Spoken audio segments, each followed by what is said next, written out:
This episode of Victor's Children was planned before Hamas's attack into Israel and the genocidal onslaught of Israeli settler colonial violence against Palestinians in Gaza and beyond that's followed.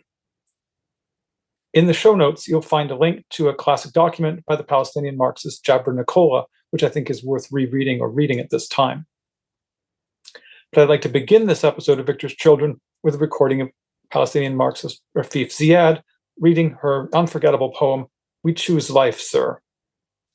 Whether you've heard this poem before or not, I hope you'll find it speaks to the struggle for freedom for Palestine today, and I hope that all listeners will contribute to that struggle as best as you can.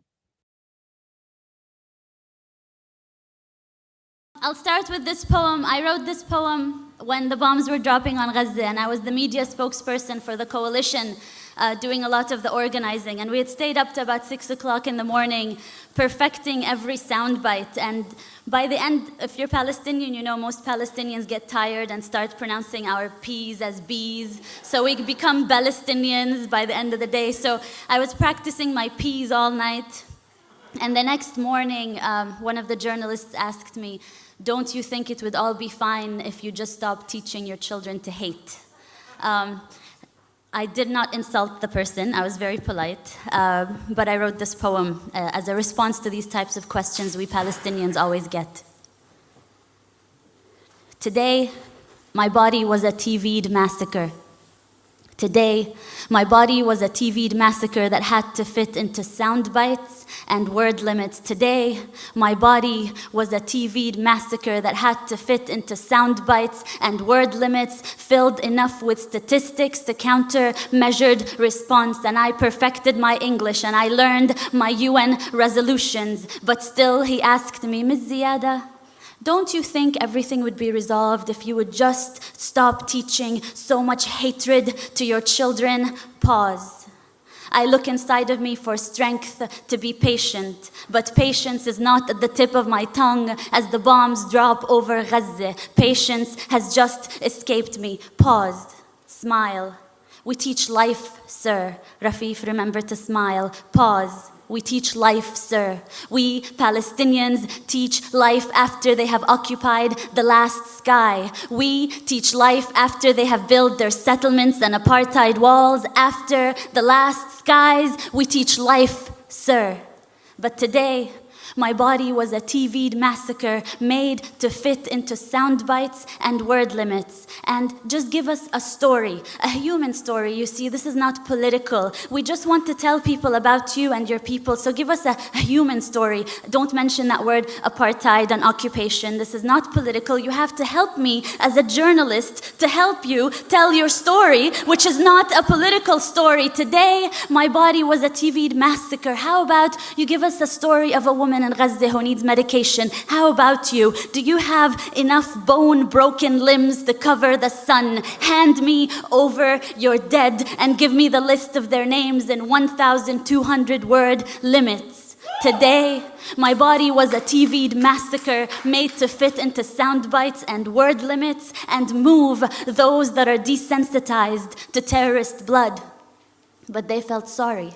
They felt sorry for the cattle over Gaza. So I give them UN resolutions and statistics, and we condemn and we deplore and we reject. And these are not two equal sides, occupier and occupied, and 100 dead, 200 dead, and 1,000 dead. And between that war crime and massacre, I vent out words and smile, not exotic. Smile, not terrorist. And I recount 100 dead, 200 dead, 1,000 dead. Is anyone out there? Will anyone listen? I wish I could wail over their bodies. I wish I could just run barefoot in every refugee camp and hold every child, cover their ears so they wouldn't have to hear the sound of bombing for the rest of their life the way I do. Today, my body was a TV'd massacre, and let me just tell you, there is nothing your UN resolutions have ever done about this. And no soundbite I come up with, no matter how good my English gets, no soundbite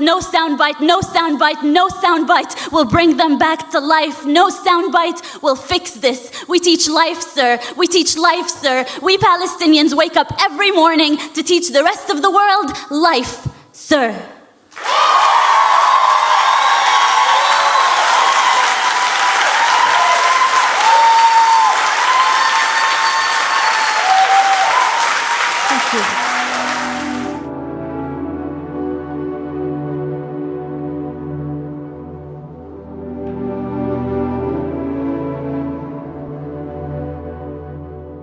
Welcome to Victor's Children, a podcast from so-called Canada talking socialism from below. My name is David Campfield. I live with my partner and cat in Winnipeg, Manitoba, which is in Treaty 1 territory, the traditional territory of Anishinaabeg, Cree, Ojibwe, Dakota, and Dene peoples, and the homeland of the Métis Nation. All those of us in the Canadian state who aren't Indigenous need to commit ourselves to the struggle against settler colonialism. Victor's Children is a member of the Harbinger Media Network, which is a community working to support and promote left podcasts in Canada. Check out other shows like Tech Won't Save Us, Anti-Girl Boss Socialist Club, and Alberta Advantage. You can look at the show's list at harbingermedianetwork.com.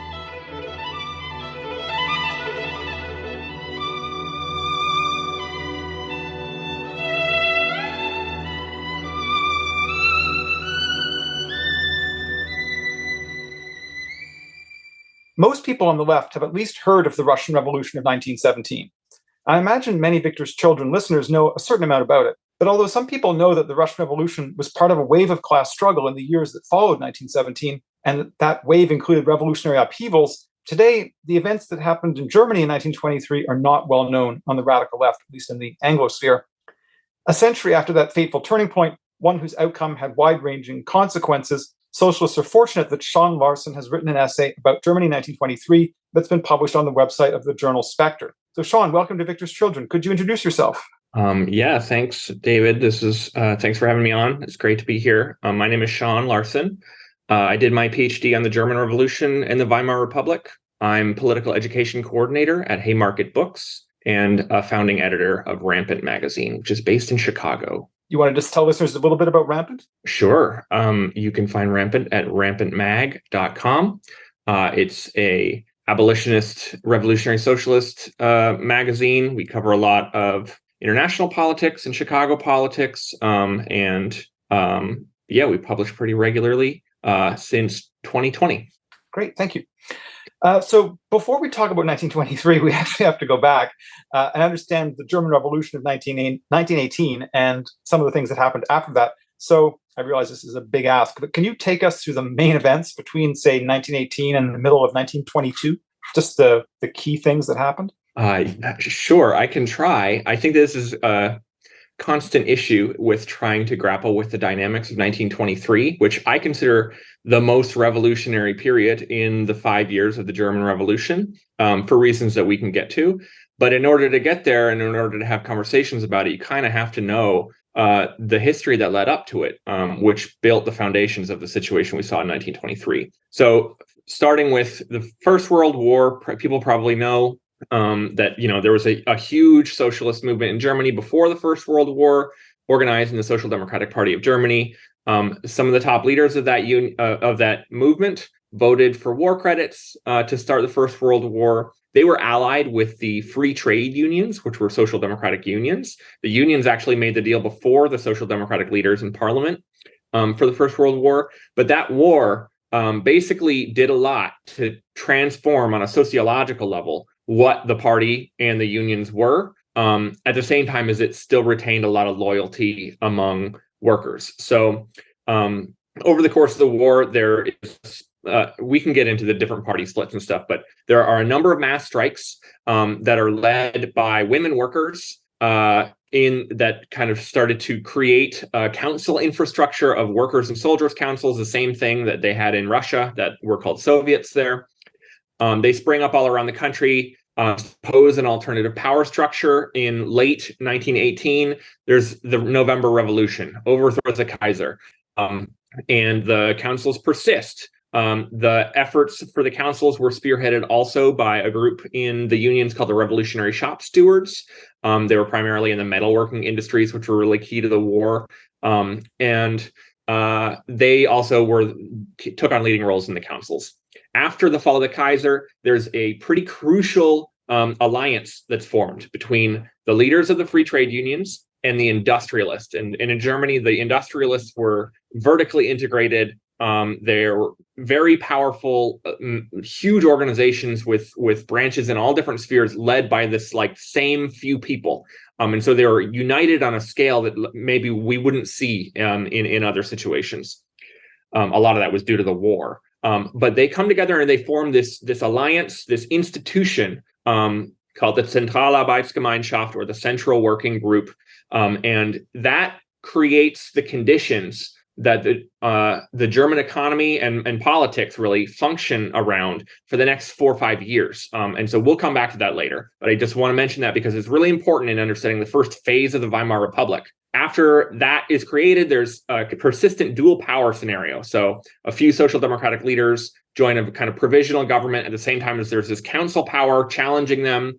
The council bid for power against the government fails for a variety of reasons in December and January 1918. And then in January, revolutionaries like Rosa Luxemburg and Karl Liebknecht are murdered by the proto-fascist Freikorps under the command of Gustav Noske, who is also a social democrat. Throughout the spring of 1919, communists and Spartakists, that's the Rosa Luxemburg's group, were rounded up in city after city and shot dead by the Freikorps in a pretty bloody campaign, which obviously caused some resentment, we can call it, among communists for the SPD. But it also kind of stabilized it killed the council movement, and it stabilized the first phase of the Weimar Republic, and ended the first phase of the revolution. After that, over the next year or so, there's a second phase. There's actually a great book about this that was just translated. It's by Axel Weipert, called The Second Revolution.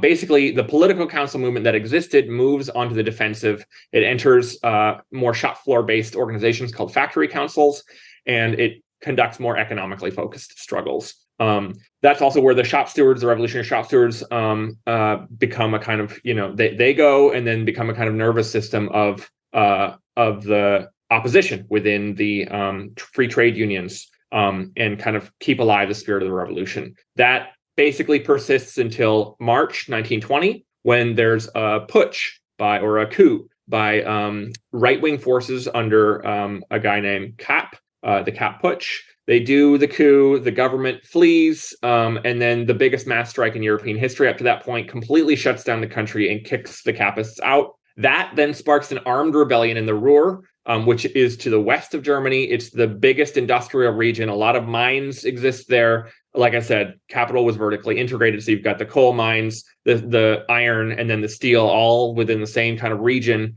And all of the workers are kind of connected through the factory councils. There's an armed uprising in the Ruhr that lasts for a few months. And it was then, before it gets put down by the government in alliance with the German army. But that whole experience of the Kapp Putsch, the mass strike, and the armed uprising basically revives the labor movement in Germany, and specifically its revolutionary elements. And I think it's also worth noting there that in response to the Kapp Putsch and that uprising, at the same time, the SPD-led government expanded the kind of state security apparatus and starts intervening more proactively in issues of public order, including on the shop floor, in alliance with factory managers and employers, in order to kind of maintain more of a stability. All the while, you've got demands by allied, the US, France, and Great Britain for reparations, for kind of like a settlement for Germany. And so the German government is in pretty stark crisis. They're trying to manage these contradictions. In October 1920, a few things happen. The factory councils, as they existed, get subsumed under the unions. A new conjuncture kind of happens on a global economic scale, which is a recession. And the US and Britain and France respond to that by mass layoffs. It's deflationary policy. And in Germany, the USPD, which had split from the Social Democrats during the war. The Independent Social Democratic Party. That's right.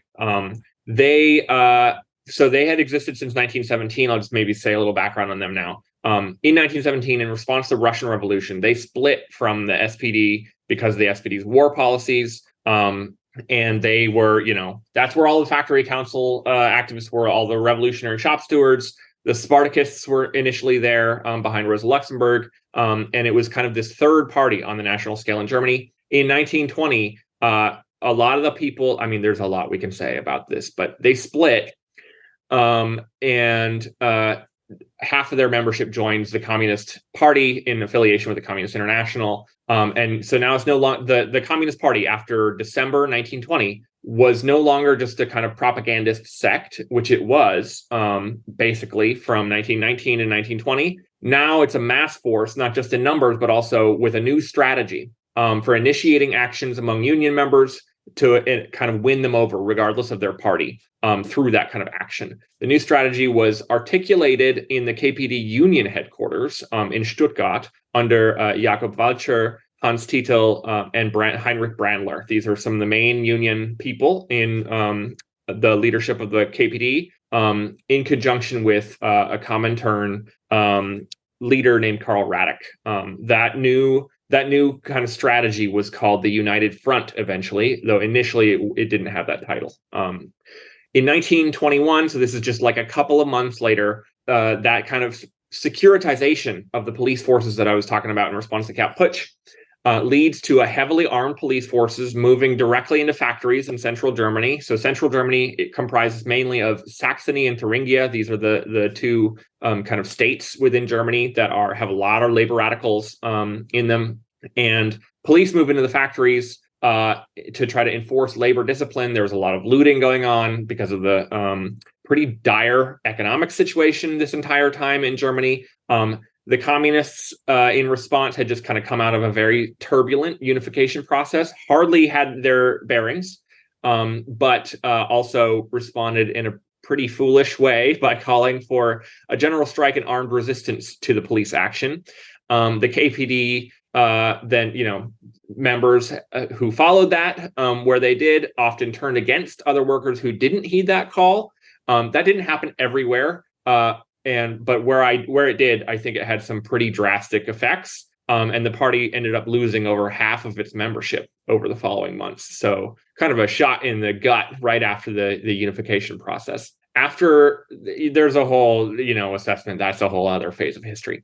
Skipping real quick. After that, the KPD leadership shifts toward a guy named Ernst Meyer. And he and his, the whole trade union apparatus of the KPD pursued the United Front policy as it was kind of built from 1920 in that trade union department along those lines for the next year. And so this involved a kind of shift from a kind of abstract sloganeering radicalism toward initiating concrete actions that could unite broader layers of workers in struggles around basic needs. That was kind of their biggest thing, is like immediate needs of people, what they need: food, wage increases, work for unemployed people.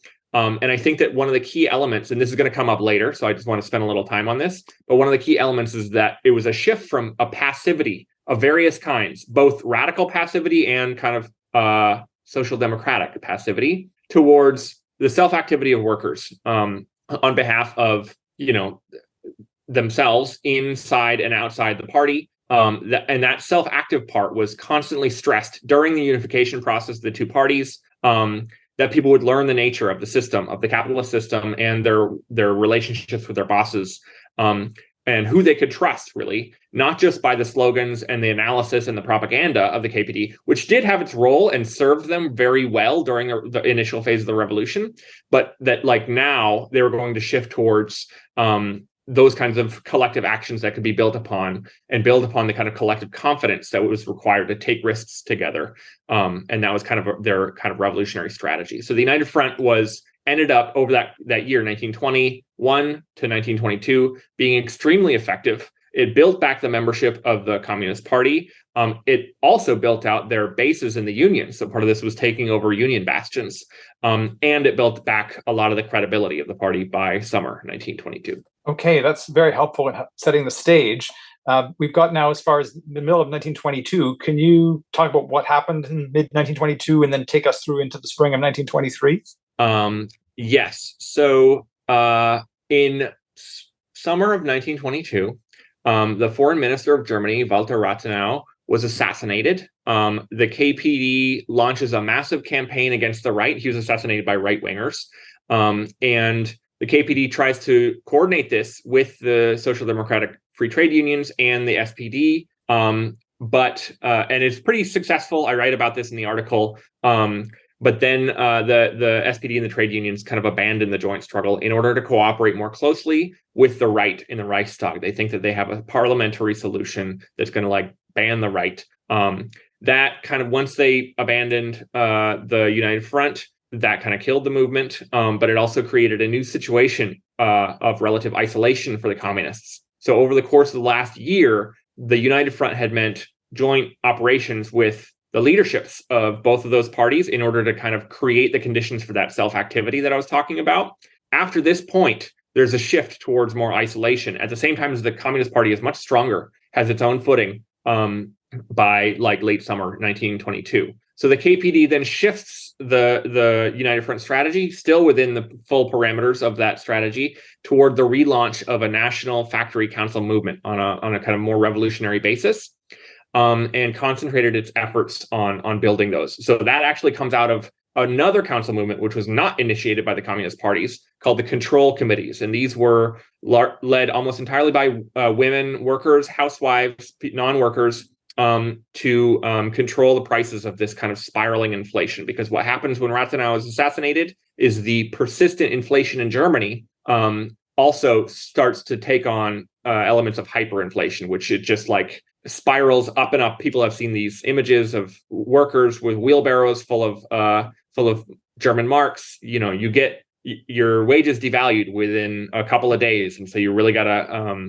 It's a financial situation that caused a lot of chaos. But so the control committees came out of that, and from those also the factory councils started to emerge with KPD help. The hyperinflation was also squeezing employers' organizations. And so, you know, they by this time, over the course of the fall, especially, launch an employers' offensive. And they're trying to basically terminate the conditions of the Zentralarbeitsgemeinschaft, that central working arrangement, the key element of which was the 8-hour day. And I think that it's important to say, like, the 8-hour day was a very important reform. It improved workers' lives, but it also had structural effects on the German economy. It meant employment was kept up. It meant that when US and France and Great Britain introduced deflationary measures and made, you know, basically kicked a lot of people out of work to rationalize their industries, to make them competitive again in the recession. In Germany, they didn't do that. They just maintained a bloated employment force. I mean, bloated from capitalist standards and viewpoints, of course, not from the viewpoint of like people meeting their everyday needs. And so it had been now 4.5, almost 5 years, and the employers were pushing for the end of this kind of 8-hour day and the alliance with the unions in order to kind of rationalize the economy. The hyperinflation was really making sure that those kind of economic calculations were kind of coming due. So they went on the attack. They even forced the Weimar government to resign in November. And it looked like the big class confrontation between the workers and the employers was about to happen at the end of 1922. But then the French occupied the Ruhr, and that kind of temporarily suspended the conflict, both between the conflict between the employers and the government. They were really putting a lot of pressure on the government to kind of break the back of the labor movement in favor of, you know, once the French came in, there was they instituted a national front of passive resistance against the French. So the new government under a guy named Cuno was also able to temporarily stabilize the German currency, the mark, from February to April, even though it was at a pretty astronomical level already. And so over the course of the spring, there's some relative stability with this national front going on. That, though, collapses in mid-April, which then unleashes a kind of new wave of worker unrest. Right. So in May of 1923, a strike wave began in the Ruhr, which was a crucial manufacturing region, as you had mentioned. So can you talk about how this strike wave was different than the previous ones, and how the Communist Party, the KPD, responded to the difficult situation that was then created? Yeah. So the French had occupied this region called the Ruhr, the industrial region. And by that point, the unions, especially in the Ruhr, had been integrated into the state again as a kind of cross-class administrators of this passive resistance, because Germany couldn't rely on, you know, the structures of the German government in the Ruhr because it was occupied by the French. And so they, in order to maintain this national front of passive resistance to the French, they relied on private organizations. And one of the big ones was the unions. So those unions were not fighting employers, even though wages were collapsing with the hyperinflation. So that's the conditions in which, unemployment also starts to rise because of French seizures of different assets. and the unemployed councils start to emerge alongside the factory councils and the control committees. And they work with the factory councils and a new kind of form of worker paramilitary organizations called the Proletarian Hundreds. I write more about this in the article. But all of those kind of coordinate together to launch all kinds of workplace and street actions demanding work and food for the unemployed. This came to armed confrontations with the city administrators in several instances, and that dynamic continued to escalate into May, leading to spontaneous insurrections against both the French and the German employers in several cities, in particular a city called Mülheim. Although the KPD had been steadily escalating the strikes and actions through this United Front strategy all year, this kind of wildcat movement in May was really started to escape the control of the communists. And so the party turned toward reining in the movement by shifting it to kind of purely economic or wage channels and cutting out the kind of more flammable political demands and campaigns. And the reason that they did this, the reason that they kind of started to rein in the movement, was because they feared of the relative isolation of the Ruhr. So this was the only region in Germany that was occupied by the French. It was creating all kinds of like radical conditions. But the KPD didn't want to have a revolution in the one province. And they fully thought that was like on the table. They said we could have established proletarian power and a dictatorship of the proletariat in the Ruhr, no problem, if we had like let this movement continue. But they didn't want to do that because they feared that there would be no support from the rest of the country when the inevitable retaliation came through, both from the French and from the German government. And they didn't want it to be crushed and it to be a whole demoralizing experience. Mm-hmm. So then as the spring is ending and going into summer of 1923, on the far right, we have a growth of fascist activity. So can you tell us a little bit about what the Social Democrats, the SPD, did and what the Communist Party, the KPD, did in response to this growing far right threat? Yes. So a lot of the growth of the far right, so it was happening in the Ruhr. I think that the anti-French passive resistance and National Front really helped to spur on the growth of the far right in the Ruhr. The far right were also acting as security forces in many areas, but it also, the main area and kind of bastion of the far right was in Bavaria. So the fascists were organized in a number of different groups, including the NSDAP, the Nazis. And in Bavaria, I think it's instructive to look at just how these kind of things developed, because it was kind of at the forefront of the fight against fascists.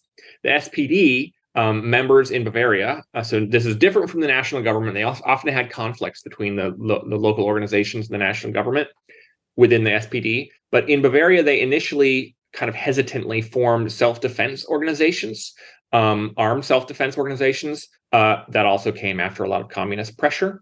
But they really kind of failed to use them effectively against the Nazis. They had them, but would refuse to they would protect workers' meetings. But whenever there were demonstrations called, the SPD often shied away from kind of like shows of force.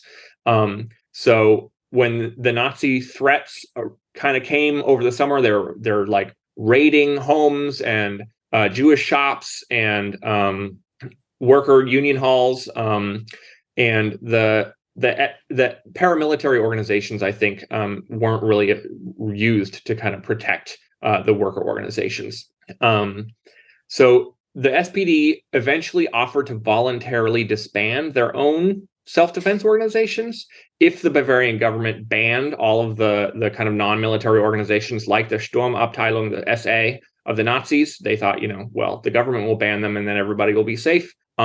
This was a bit futile because the Bavarian government itself was backing the Nazis and facilitating their cooperation with the illegal army that had been being built up, especially in Bavaria, that consisted of Freikorps members. It was privately financed. And so, a lot of the raids themselves that the Nazis were doing were because the Nazis deputized themselves as kind of like police forces. And they had, in many cases, they had the backing of the Bavarian government. The national SPD essentially thought the main threat was on the left and did little to confront the fascist threat. So like we saw that after Rathenau, that was the last time they really thought the threat was on the right. But then during the course of 1923, They were both integrated in the state behind the National Front and not really building a kind of united front against the fascists. The KPD sought to expand the United Front as a means of kind of undercutting the fascists' appeal. So they thought, initially what they had built out as kind of like a workplace revolutionary strategy. They were like, this is actually part and parcel of how we undermine the fascists. Their aim had there were two main aims. So one was to directly confront the fascists militarily. They had, this is coming shortly after Mussolini's March on Rome. They'd learned from the defeat of the workers' movement in Italy. And they were like, there's a certain point at which we need to directly confront the fascists because they're killing workers indiscriminately. And also the second part of this United Front strategy was to go to the regular workers who were in a state of kind of total desperation with an alternative communist future, because it was to those workers who the fascists were appealing with kind of calls for stability and order and like an end to this 4.5 year long crisis. So the United Front approach really applied to workplace actions with kind of political dimensions. It was meant to kind of escalate wage struggles into political confrontations, as well as to street demonstrations, including the kind of in late July. A lot of this culminated in the communist attempt to have a anti-fascist day of action around the country. That, we can say more about that, but basically that was part of their anti-fascist strategy. Okay. So in the summer of 1923, the class struggle intensified. So please tell us about what was happening and the response of the KPD leadership and why they responded the way that they did. I think in July, as a lot of this fascist activity is happening, that starts to kind of like the French had continued to occupy the Ruhr, and a lot of this emanates from that region. So I'll just start there. I think first, the Ruhr movement exploded in kind of mass protests, and now with the hyperinflation at its complete height by late July, like we're talking, people couldn't even strike because the distance between their factories and the markets where they would buy their food or whatever they needed took long enough for their wages to get completely devalued. So they couldn't leave their workplaces. So they started a new tactic of factory occupations and mine occupations. That I think was part of a more widespread kind of wildcat strategy. Several towns were brought under factory council control. We've got, some strikes, but mainly it's factory occupations in the kind of worker-sponsored passive resistance against employers. It was probably the most revolutionary. It was, as one historian called it, the most sustained and most widespread mass revolutionary movement in the history of the Weimar Republic in the Ruhr. That then, by August, spread to Berlin, where the headquarters of the National Factory Council movement was. They called a general strike. A lot of this was directed against the government of Germany under Kuno.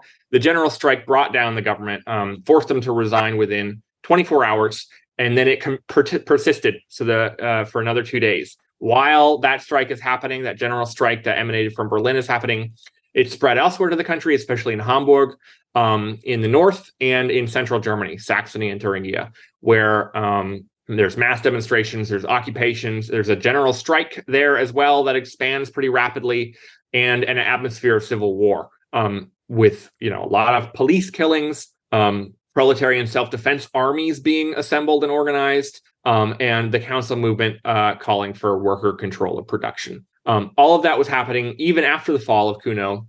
The KPD in all of these movements is constantly being caught off guard. They don't really expect the militancy of the strike in the Ruhr. They don't expect it to spread to Berlin, and they don't expect the general strike in Berlin to persist in central Germany for so many days after. And so, they misjudged a lot of the extent of the movement. They also had trouble coordinating communications between regions themselves with the hyperinflation, with everybody on strike. And so there's a lot of difficulties that arise that I don't think can be reduced to policy decisions. But in that context, the KPD did push for the coordinated end to almost all of these movements in one region after another. So the movement leapt from the Ruhr to Berlin. When it did that, the KPD was already kind of pushing for the coordinated end of the movement in the Ruhr. In Berlin, the general strike lasts 3 days. On the second day, they're considering calling for the coordinated end of it or pushing it into economic channels at the same time as it's just starting up in central Germany. And then in the end, in central Germany, they also call for the coordinated end. Again, the same reasons. They fear retaliation. And they're also assessing that the workers weren't ready to push the movement further in their kind of state of total desperation. And I cannot emphasize enough the degree to which the hyperinflation is just collapsing social reality around people at this time. So after those strikes are kind of brought to an end, a new government, what was called a grand coalition of a number of the bourgeois parties, in conjunction with the participation of the SPD as a kind of left cover, come into power. They sought to stabilize the mark on the backs of the workers. So like on the terms of the employers by killing that kind of post-war arrangement with the 8-hour day. And that really is like once they're able to do that in September, I think is where you see the first phase of the kind of economic backbone of the Weimar Republic come to an end. The employment kind of stops being floated. A lot of people get thrown out of work. And the workers' movement that was possible based upon that employment arrangement before rationalization and the deflationary measures starts to get on pretty shaky footing. So at this point, we have to talk about the role of the top leaders of the Russian Communist Party, which becomes really significant for what happens in Germany. It's worth understanding here that at this point, Lenin had not yet died, but he was out of the picture. He'd been incapacitated by a stroke and sent to a sanatorium after that. So can you just talk about the role of the leaders of the Communist Party in Russia and what their decisions were, and then what happened in terms of the top leadership of the KPD in Germany? Of course, we have to bear in mind here there's a lot of anti-communist mythology around all this. And I think it's hopefully clear to listeners that the Communist Party in Germany is in no way some kind of puppet of the Bolsheviks in Russia. This is I'm talking about a mass party led by very experienced revolutionary worker leaders here. But their relationship to the Russians, the dominant party in the Communist International, the Comintern, is really important at this point. So can you talk about that? Yeah. So I think, the Comintern leaders, a lot of different Comintern leaders had been coordinating with the German party over a number of years prior to this. So this is not like an introduction of a new force. But I do think that there was an introduction of a pretty new approach to that collaboration. So in August, kind of after the mass movement, Zinoviev, who is the leader of the Comintern, the Communist International, decided that an insurrection had to be organized in Germany now. And he laid out a plan for it in mid-August. The KPD then followed that plan to organize an insurrection, to procure arms, basically to kind of conspire for this kind of revolution that was going to happen, the German October, which they called, not because it was planned for October, though eventually it was. Initially it wasn't, but rather it was supposed to be modeled on the Russian October. So the KPD followed this plan by going underground, basically, in Germany. They withdrew from all of their leading posts in the council formations that had led these mass strikes and actions in order to prepare militarily for the kind of secret revolution and get their organization centralized enough to carry it out. A lot of this these plans kind of centered on the central German regions of Saxony and Thuringia. These were industrial bases, especially of the chemical industry and what they called electrotechnical industry at the time. And they were also important because they were governed, those states were governed by what were called left SPD members who had a lot of friction with the national SPD leadership and were willing to ally with the Communist Party. So by October, after the communists had kind of withdrawn from a lot of these council formations and started to try to prepare for a Russian-style revolution, several of the leading communists took ministerial posts within the two governments in Saxony and Thuringia, and their goal was to kind of prepare the revolution. They proclaimed their efforts to arm and feed the workers, and they pushed for what they called a workers' government on a national level. There's a lot of historical debates around that. I will just say one thing, which is that the workers' government there were a lot of debates around it, from above, from below, but all forms, basically assumed that a workers' government was the launch of a civil war scenario. So it had really nothing to do with a kind of like co-governance situation. So the communists enter the governments in Saxony and Thuringia, even as the German Reichswehr, the army, is threatening to invade the central German states and squash them. On October 21st, in Saxony, there was a Congress of the Factory Councils called, where Brandler, who's the leader of the Communist Party at the time and also had one of the ministerial posts, put a resolution for a general strike that would lead to an insurrection, as kind of like something that the councils would take up. The left SPD allies balked at this and refused to support the call. So the kind of planned revolution eventually was called off. And I do think that it's worth noting that the KPD also failed to kind of mobilize any extra parliamentary, extra government grassroots mobilization that would have put the pressure on the left SPD in Saxony to, like, you know, if they're going to abandon their ties to the government, they need somebody to rely on. And that mass movement wasn't there at the time, largely because the KPD kind of rank and file had been pulled out of these movements, lost touch with the rest of the kind of active working class by going underground over the last 2 months. So a lot of that, I think, was complete self-sabotage. Yeah, I mean, it's really extraordinary to think about a mass party deeply immersed in the class struggle pulling itself out, going underground at a moment like this. It's hard to wrap your mind around. But you write in the essay in Salvage that soon after the failed German October, the myth-making and factional quarrels began, with a heresy hunt replacing analysis. And here it's just worth mentioning there's one text, which is probably the most read article on the far left about Germany in 1923, for people who've read anything about it, which is Leon Trotsky's essay, The Lessons of October.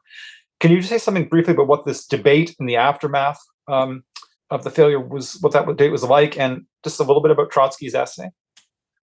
Yeah, so, you know, I'm not a historian of Russia, but a lot of the analyses of the kind of oppositional, you know, the factions and the Russian opposition within the Russian Communist Party will point towards this moment as the kind of origin of the Russian opposition, and in many ways of Trotskyism as a movement or a self-contained thing, whether that's, you know, considered by its enemies or its protagonists.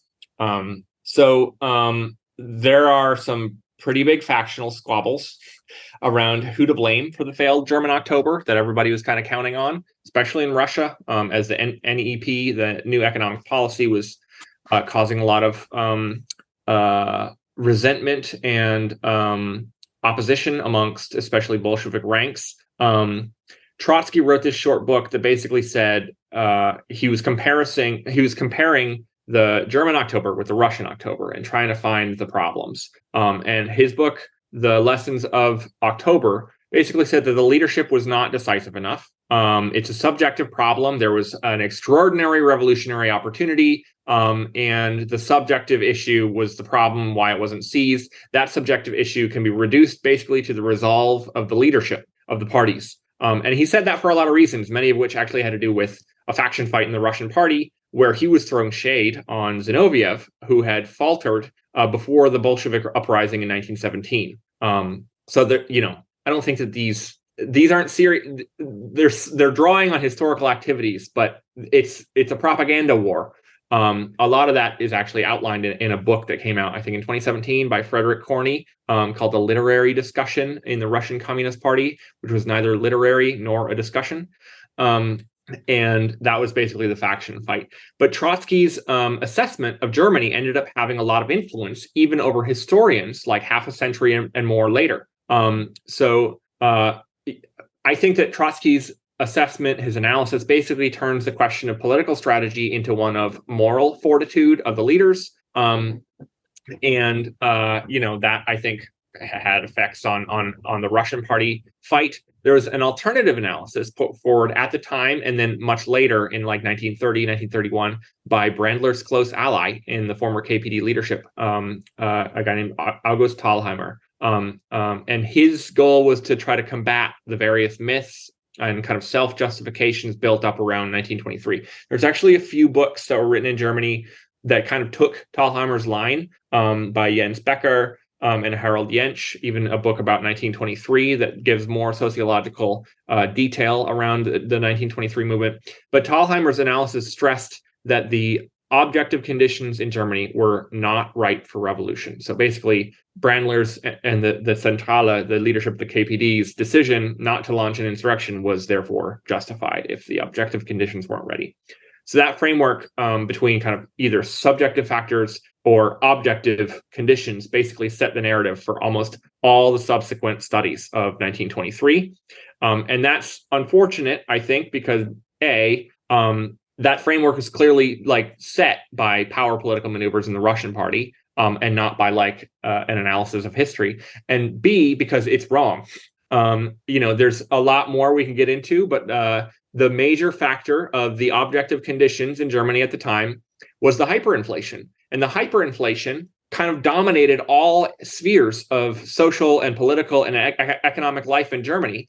That was a product of the class struggle. And you can trace it from the time of the revolution, of the 1918 revolution, the policies of the government and of the industrialists. And the reason that the German economy took this different course from all the other industrialized economies in the West was because at discrete stages, time and time again, almost every year, because of the power of the revolutionary workers movement.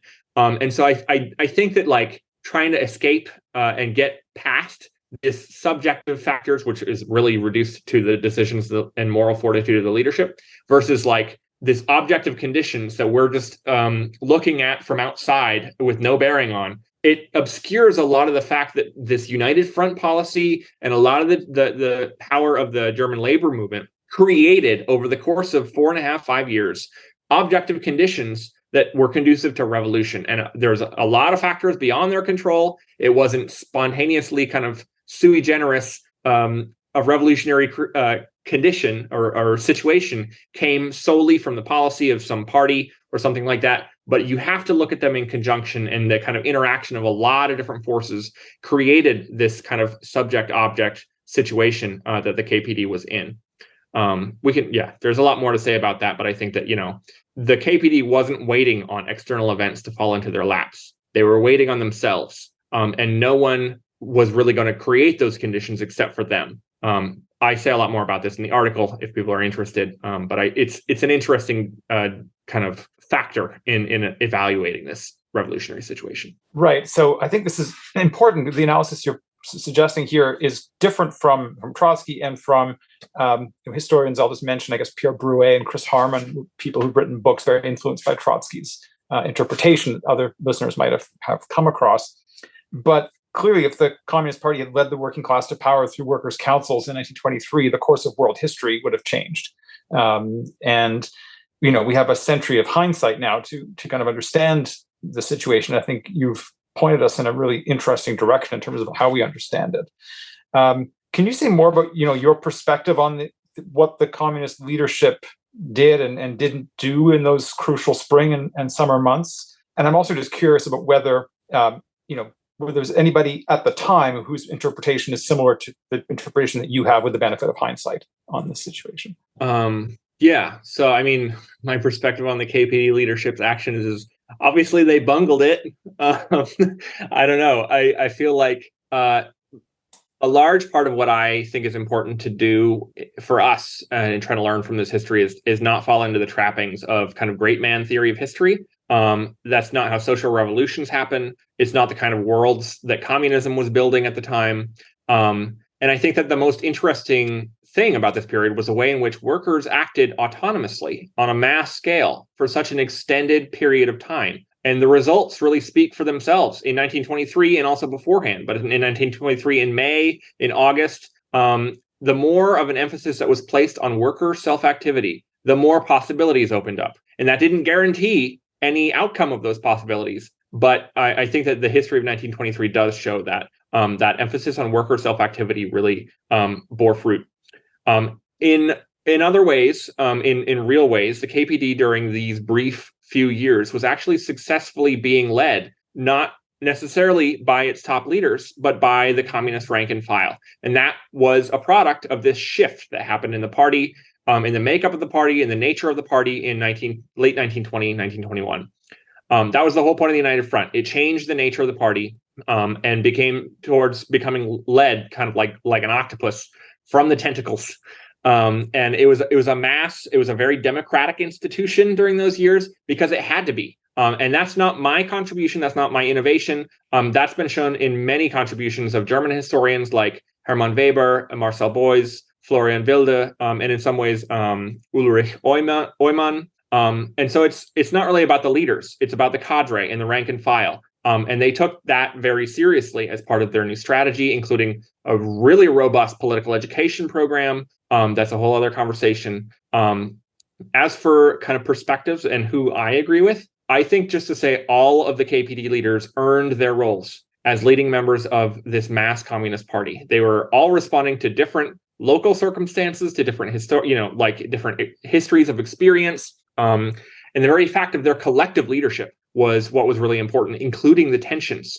And so when we look at this history, what I think it's best to learn from was not so much, which celebrity or which brand we can take on as our own mantra, but rather the fact that this is a collective effort, and it involved different perspectives that clashed and sometimes, but also came together very fruitfully and created better strategies. And so that was far more important than the thoughts of one or a few individuals.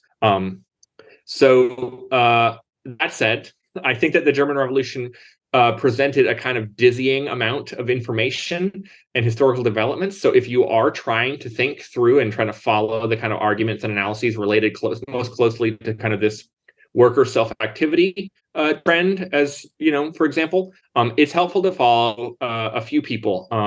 And first of all, I think it's the trade union department of the KPD, which was led by Jakob Walcher, Brandler, a guy named Fritz Heckert, who Heckert deserves a lot more attention than he gets. He pulled off some incredible feats throughout the years of the German Revolution.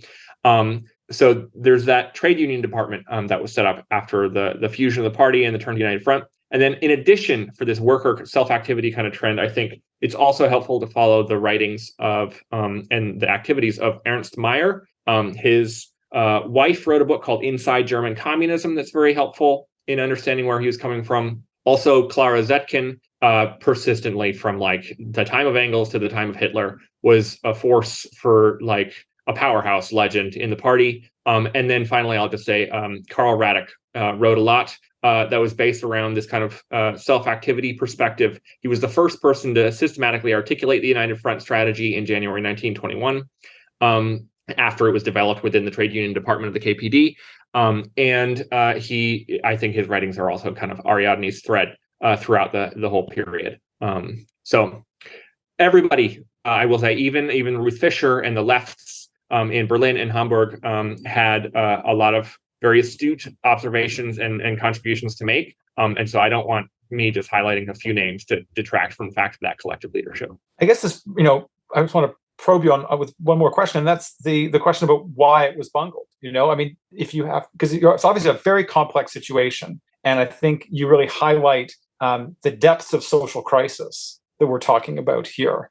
This is, and it's really important, I think, for us not to kind of, be armchair quarterbacks on this, or to kind of from a distance to arrogantly, fail to recognize the complexity and the difficulty of the situation. But can you just say a little more about why you think, despite this wealth of experience and political sophistication in the collective leadership at different layers in the party, that it did play out the way that it did? Not to judge, but to understand, right? Yeah, totally. I think that there's a lot of different factors, and what I try to do is lay out the different factors and not make the hard case that one predominated over the other. Those factors included, just because I'm trying to learn from this in conversation with others too, I think that some of those factors included, over the course of the spring of 1923, there were kind of centrifugal forces in the leadership of the party. There was a huge rift that opened up between the lefts that were based in Berlin and to some degree in Hamburg, and then the Brandler leadership, There were also other positions kind of staked out, primarily by the trade unionists and Ernst Meyer. But, the lefts were accusing Brandler's leadership of opportunist collaboration with the SPD. Brandler's leadership was accusing the lefts of kind of wanting to just revert to this kind of make the call for political workers' councils, and that'll solve all the problems, which they had worked so hard over the last 2 years to kind of climb their way out of. And these rifts got really bad, and it eventually led to a mediation process in Moscow in May during this movement that had broken out in the Ruhr. So I think that, we could look more. There's a lot that's been written about the kind of the leadership focus of both the Russian and the German Communist parties. There's something that's happening there, not just because the leaders are geniuses, but because they represent trends within the workers' movement. The degree to which they represented trends, I think, is also subject to dispute. Pierre Rouet, for example, says that basically every single district was united uniformly behind each leader. I think that that's been disputed in a lot of the subsequent historiography, though I think there's also a grain of truth to that in several cases. People just not paying attention to the squabbles in leadership, so they just trust the people they know. There's a lot to say there. There's this other factor that I do think really played one of the major roles, which is that the KPD was worried about isolation of an insurrection, and so what happens in May is this United Front policy, although there's various ways that it's manifests from 1920 until 1923, including, first they were cooperating with leaderships, then they were building councils, but all of these were designed to bring in more rank and file workers. That core element of initiation, a focus on the rank and file, and self-activity starts to shift a bit in May. And we can debate the reasons behind that, but towards reigning in the movement. And I think a lot of historians have drawn comparisons with the Russian Revolution of 1917, the July days, like not wanting to have an isolated outpost of the revolution that would be vulnerable, which I think that, there's a rationale behind for not wanting to do that. That start, especially in May, I think I can see some of the rationale behind it because of the exceptional situation in the Ruhr. It's occupied by the French. It's almost a different country at that point. But then in August, I think that the policy kind of just continues and it hardens around just reigning in the movement, around wanting to avoid unpredictability and wanting to kind of make sure that everything was controlled by the Communist Party itself. And I think that shift from this kind of mass from below perspective, that a revolutionary situation is going to come from a number of different forces, all of whom have a role to play that others cannot play. But trying to coordinate that even without the benefit of predictability, that's what the revolution means in an industrialized country like Germany, shifts more towards a kind of necessity of control, and for some good reasons too, right? It's not a nefarious thing. It comes from a place of we don't want this precious revolutionary movement to get smashed and destroyed forever. Unfortunately, I think the outcome was it was smashed and destroyed forever anyway. And so the reasons behind that policy have a lot to do not just with the moral fortitude of the leadership, but with the whole experience of this massive workers' movement over the previous 4 years. You've got the Kapp Putsch. There's a debate after the Kapp Putsch about the tactics and the role of the Communist Party, and a huge debate that played out in the pages of the Internationale, which was the theoretical organ of the Communist International. There was, after the Bavarian, there was a council republic declared in Munich and Bavaria. After that, there was a huge debate about the appropriate role of communists. A lot of that was a debate between Paul Levy and Karl Radek. And I think that that debate also informed a lot of people.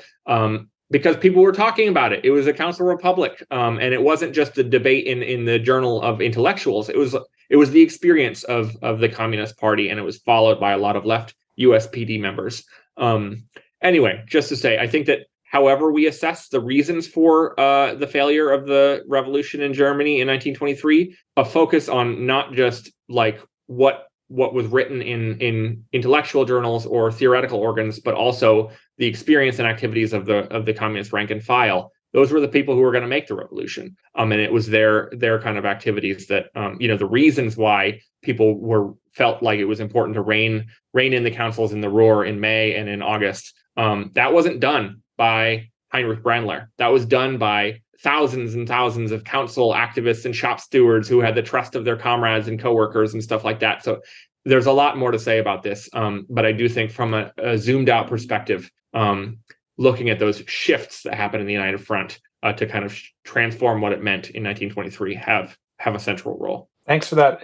In addition to having a link in the show notes to your article, we can include links to some other things that people might want to read that are available in English.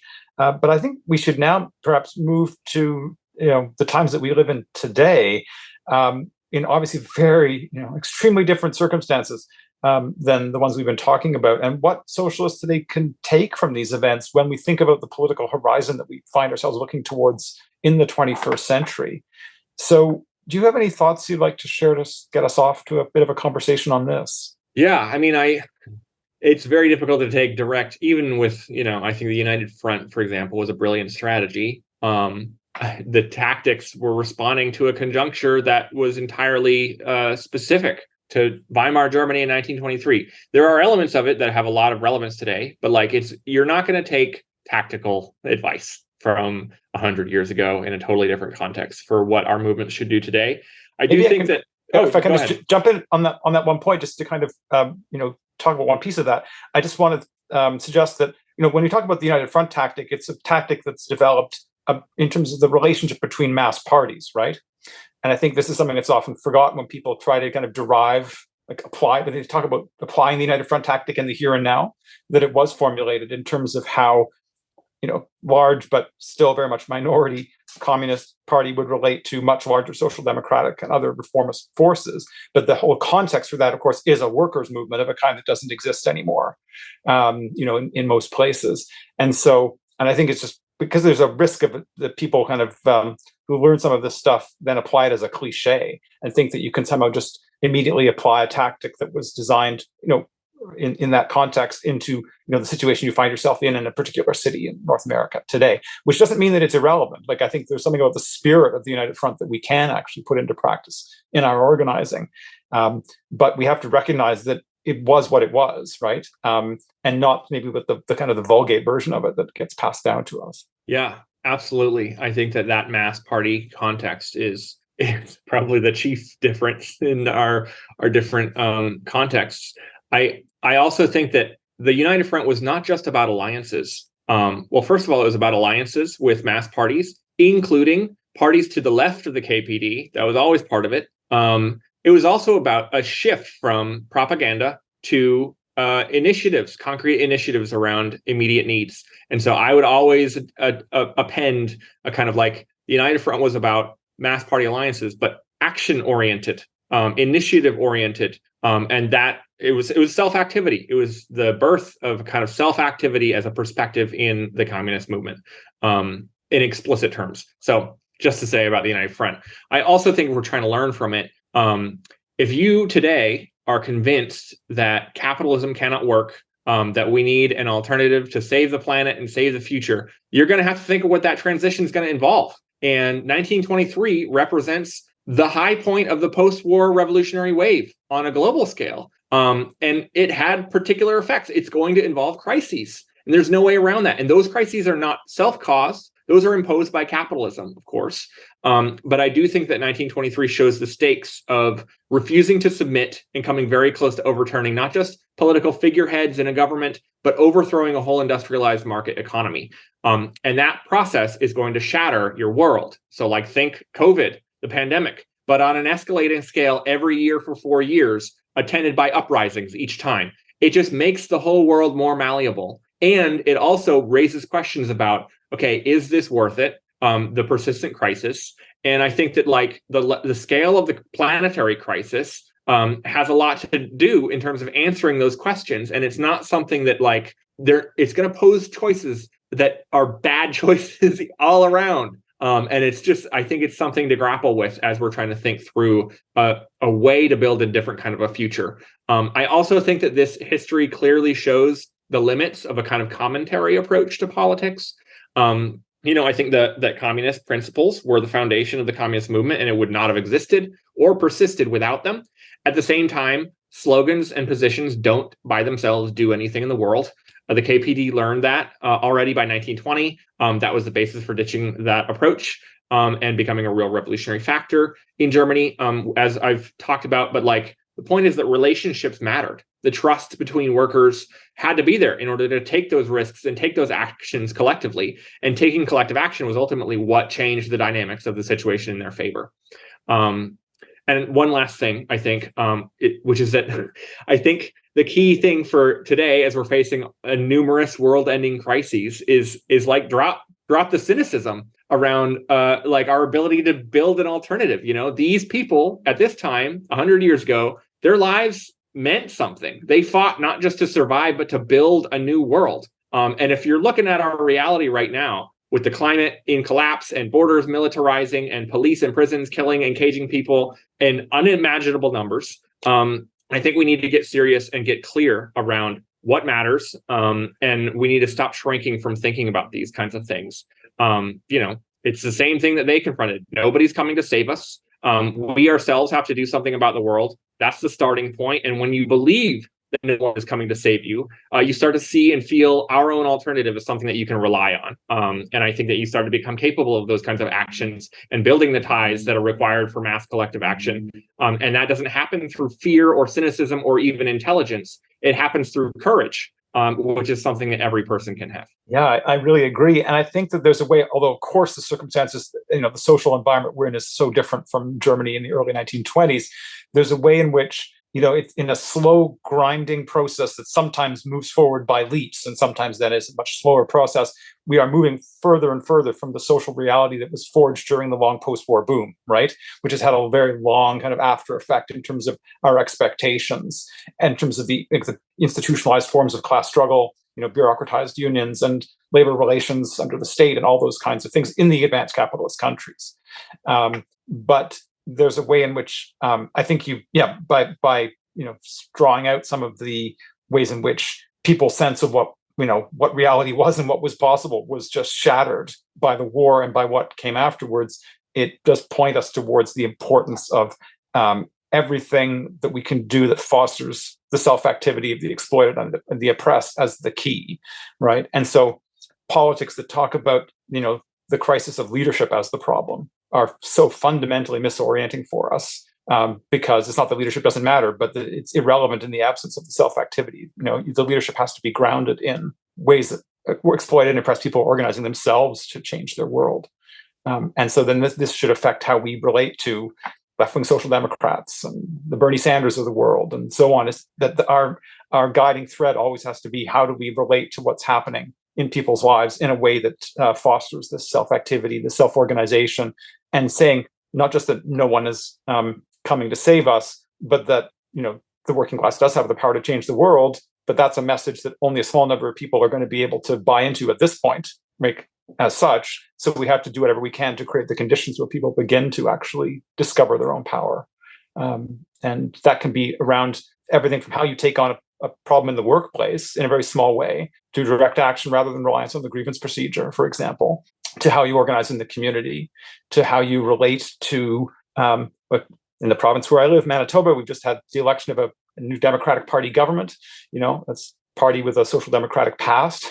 And, so then the question that faces everybody who's involved in, anti-police work or anything else, unions in this place, is how do we use this context to try to actually build some counterpower from below, rather than expecting that these people are going to give us the solutions we need or address the rise of the far right or anything like that. I think that you ended on a really great place. And so maybe we could just, I don't have much to add to that. So that sounded great. Okay, then we can wrap there. Thank you. This was, I think,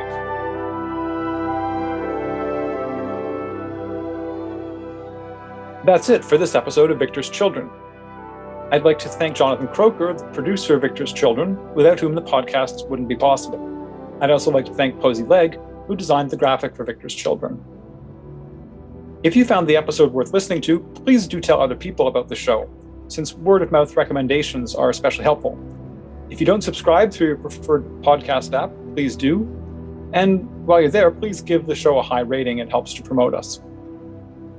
If you have a suggestion for an episode or some other kind of constructive feedback, feel free to be in touch with me. You can contact me through victorschildren@gmail.com.